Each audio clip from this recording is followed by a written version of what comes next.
Ищарик. Красиво.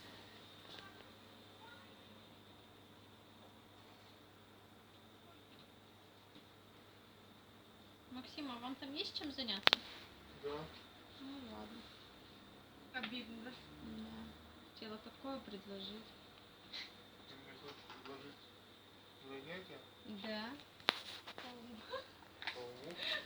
Это обидно было. Мы были друзьями. Вообще, я даже не знаю, как наши отношения были. По уму это надо было сказать.